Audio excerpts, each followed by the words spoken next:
Who? Actually, dude, this is my house. So? I hope you aren't planning on killing me with that fart blaster. You know, with my aim, I'd probably miss anyway.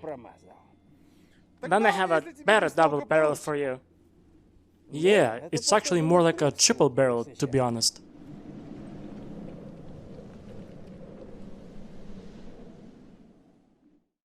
This is my house. Where do they find these pretentious guys? Thank God I never talk using such a voice.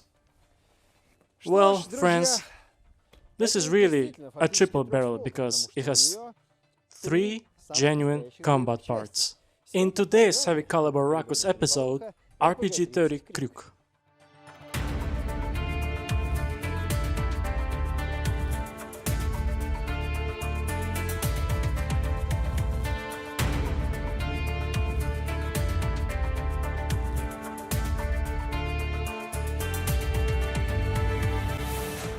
The RPG-30 KRYUK that you'll see in our program today is the most modern grenade of the Russian Federation Army, which was adopted for service in 2012. This grenade, although it could be called a double barrel, was being developed at the dawn of the active development of Active Protection Systems, in short APS, in the mid-2000s by Basalt. What is an APS? In short, it is the implementation of the principle the best defense is offense on tanks and armored vehicles. We have repeatedly touched on the armor of tanks in our programs. And regarding the PG-7VR, we said that after the spread of anti-tank guided missiles and other RPGs, the first word of tanks was the reactive armor. Then they came up with and implemented Tandem Warhead schemes, and they had to do something about it. The general principle of active protection systems works like this. To detect an anti-tank missile with high-frequency radars, launch a counter-missile that will destroy or significantly reduce the effectiveness of the first. In other words, it's like an air defense system, but for tanks. The first attempt at an APS was the Soviet Drozd for the T-55, but the tank was discontinued and the development didn't move forward. And now our army is equipped with Arena, in particular on the T-90M, T-80 BVM and the upgraded BMP-3 and BMD-4. Oh. The second country actively working on these systems is Israel, with the trophy APS on the Merkava Mark IV tank. Remember they started implementing reactive armor with us? Coincidence? I don't think so. The APS has proven itself well in combat, at least that's what they write online, although it's unlikely that the Americans would have bought 400 of them for a whopping $193 million. So what can our KRYUK do about that? Let's take a look at its design.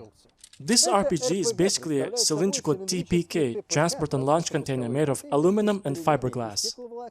The materials were chosen for weight reduction, resulting in a finished product that weighs 10.3 kilos and is 1.1 meters long. By the way, that's significantly lighter than the NLAW. The main warhead here is completely identical to the PG-7VR, RPG-29 Vampire, and RPG-27 Tavolga. The pre-charged caliber is 64mm and the main one is 105. The pre-charge uses 120 grams of ACFOL explosive, while the main charge of the grenade is 1.2 kilograms. The shaped charge liners are made of different materials. In the main charge of the KRYUK, let's say it's copper, while in the pre-charge it's aluminum. All this gives us 600mm of steel armor behind dynamic protection and about 800mm when both charges hit a steel plate. The main grenade of the KRYUK can also penetrate 1.5 meters of concrete and 3.7 meters of damped earth. You do remember that episode with the RPG-7 Tandem.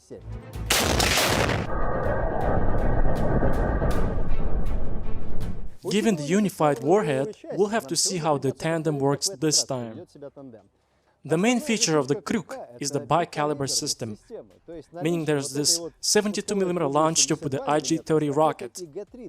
That is a rocket imitator that's supposed to perfectly replicate the PG-30's radar signature. The grenade has a single aiming and firing mechanism, meaning when you pull the trigger, the launch charge fires, the imitator goes out first, and only after the main charge follows. Theoretically, any APS needs 0.2-0.4 seconds to engage the second projectile. Meanwhile, the second RPG-30 grenade should arrive faster, meaning this thing should get there first. In other words, this thing is a trap for the tank's air defense system. It's unlikely we'll be able to test it on a real tank, and considering the APS system costs around $500,000, this RPG costs only 83,000 rubles. Even an iPhone is more expensive. Anyway, we have a BMP-1 today, or rather a BTRM-1K KRYUK, and we're going to see how it's penetrated. I'll set up the slow-mo camera perpendicular to this BTRM-1, essentially a BMP, and I'm going to shoot it right in the face. The loading mechanism is pretty simple.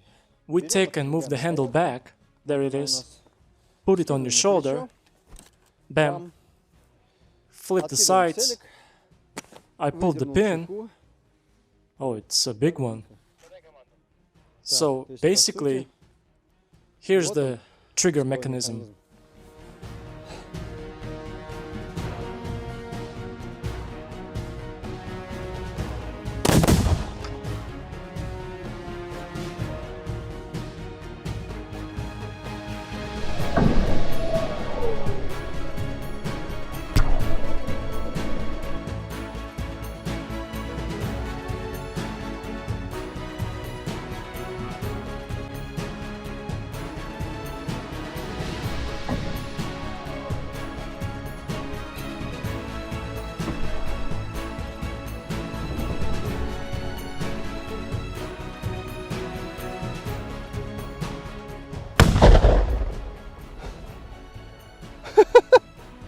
I have missed because I don't know why I missed, but anyway. I should have aimed a little to the left. This time I'll aim much further to the left. Would I be the Komandante if I didn't miss the first time? I have two RPG-30s today, and as usual, I'll have to hedge my bets. The first part came out and it slightly pulled me to the right, and then the second one came out, meaning it was literally a fraction of a second apart, but it was enough for me to slightly move the RPG. To be honest, like everyone else, I'm afraid of dying at some point, so I don't really know how many millimeters it deviated by, but it was enough for it to fly past the BMP. It hits the ground, there's the first explosion, and the second part hits there. Or it's an explosion, and the second tandem, the second part of the Tandem Warhead, actually cuts through the ground like that, because I don't think this thing, let's say, flew and plowed something, because you see this pretty big. Well, friends, now we're keeping our composure. Let's press it one more time and let loose.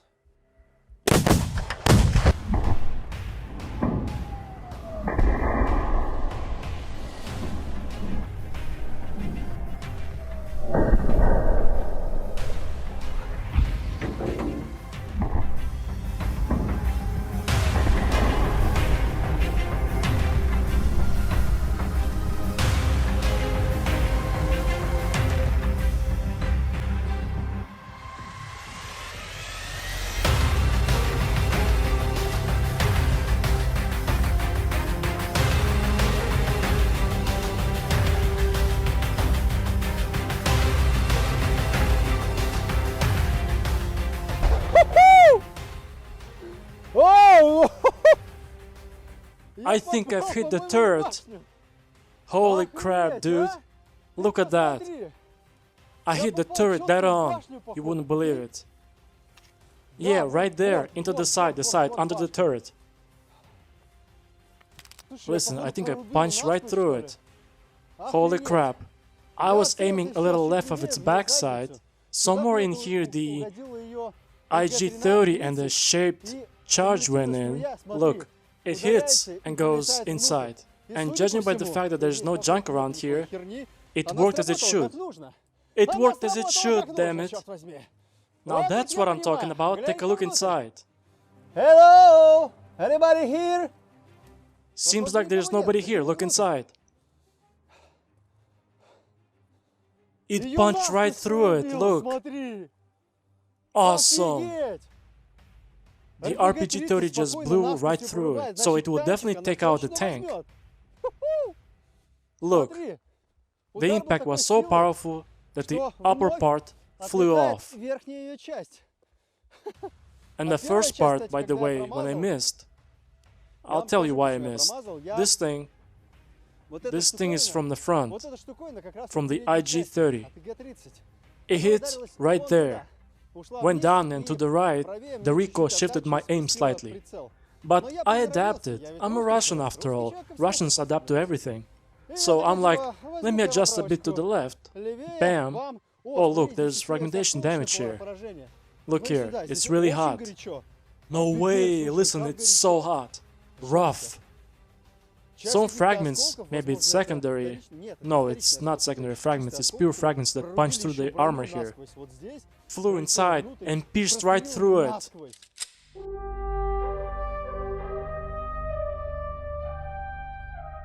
The RPG-30 is not only the most modern, one of the most modern grenades in the Russian army, but also probably a lot more powerful than the NLAW.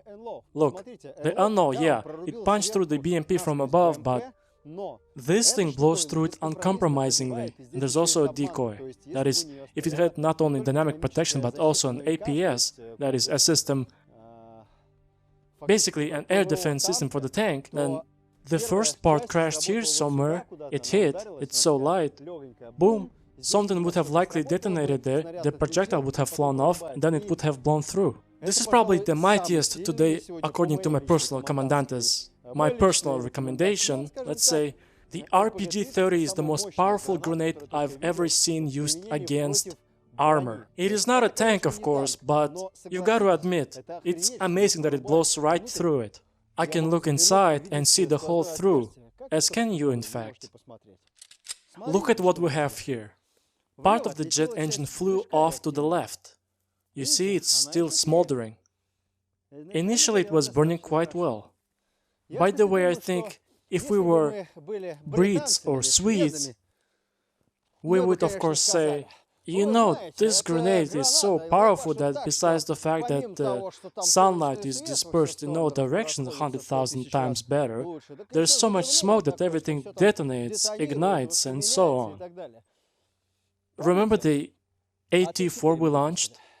Oh yeah, you can't remember it because we launched the AT-4 on Boosty. You can check it out on Boosty, but if you comment on this video saying, we want to see the AT-4 on YouTube, then so be it. We'll post it on YouTube.